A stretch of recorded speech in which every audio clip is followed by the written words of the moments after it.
নমস্কার সম্মানীয় দর্শক বন্ধুগণ, বৃদ্ধ ভাতা, বার্ধক্য ভাতা এবং মানবিক ভাতা যারা পেতেন তাদের জন্য দারুণ সুখবর।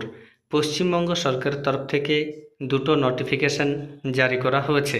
সেই নোটিশগুলিতে উল্লেখ করা হয়েছে এবার থেকে বৃদ্ধ ভাতা, বার্ধক্য ভাতা বা বিধবা ভাতা এবং মানবিক ভাতা বা প্রতিবন্ধী ভাতা যারা পেতেন তাদের প্রতি মাসে ১,০০০ টাকার পরিবর্তে ১,৫০০ টাকা করে দেওয়া হবে। এবং এই যে টাকা বাড়ানো হচ্ছে সেই টাকাটি কোন মাস থেকে আপনাদের অ্যাকাউন্টে ঢুকবে সেটাও আপনাদের এই ভিডিওতে আমি জানিয়ে দেব। এখন প্রশ্ন হচ্ছে, যারা রাজ্য সরকারের তরফ থেকে বৃদ্ধ ভাতা, বার্ধক্য ভাতা এবং মানবিক ভাতার টাকা পান তাদের টাকা কি বেড়েছে? উত্তর হচ্ছে হ্যাঁ।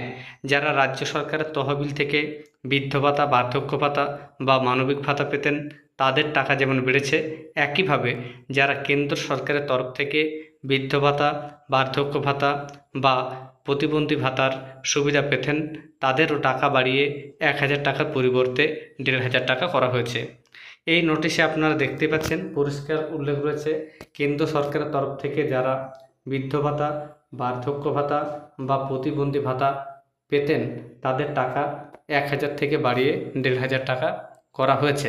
এবার দ্বিতীয় নোটিশটি দেখুন। এখানে উল্লেখ করা হয়েছে যারা রাজ্য সরকারের তরফ থেকে বিধবা ভাতা বা প্রতিবন্ধী ভাতার টাকা পেতেন তাদেরও টাকা বাড়িয়ে ১,৫০০ টাকা করে করা হচ্ছে। অর্থাৎ এবার প্রতি মাসে ১,০০০-এর পরিবর্তে আপনারা ১,৫০০ টাকা করে পাবেন।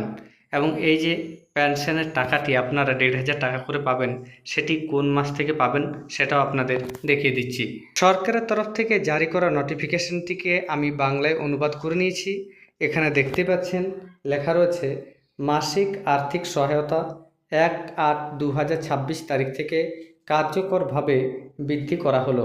অর্থাৎ আগস্ট মাস থেকেই আপনাদের অ্যাকাউন্টে ১,০০০ টাকার পরিবর্তে ১৫০০ টাকা করে দেওয়া হবে। ধন্যবাদ।